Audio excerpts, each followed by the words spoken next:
Breaking news, Janine, nakasibat na papuntang Venice, Italy. Jericho, hinahanap.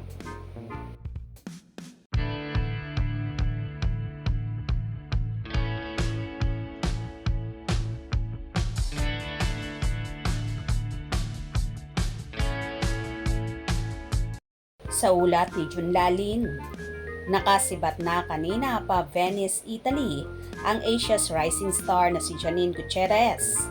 Umalis si Janine ng bandang 7:30 p.m. at may stopover siya sa Hamad International Airport sa Doha, Qatar.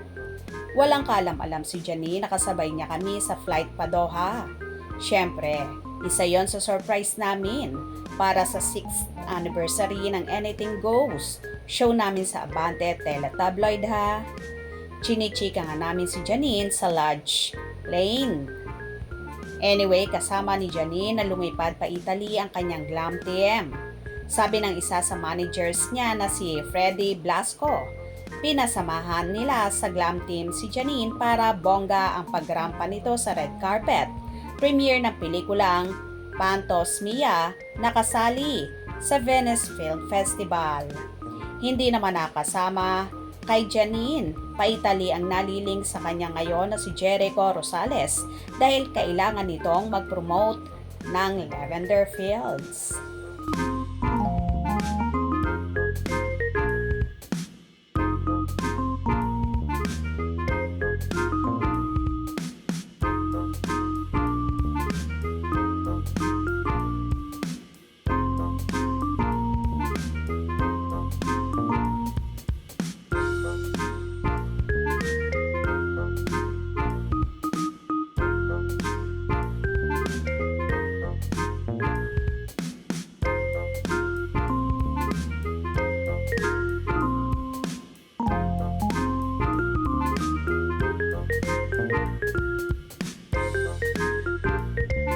Teka, live ang cast ng Lavender Fields sa Asap Natin To ngayong linggo.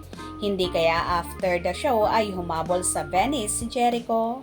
Sa Lunes pa naman ang red carpet premiere ng Pantos Mia sa Venice Film Festival kaya posibleng makasunod si Jericho kung gugustuhin niya. Well, iyan ang aabangan namin at tututukan sa Venice.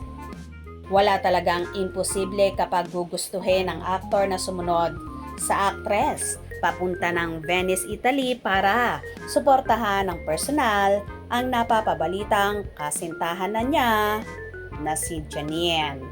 Kung nagustuhan nyo ang video na ito, comment below.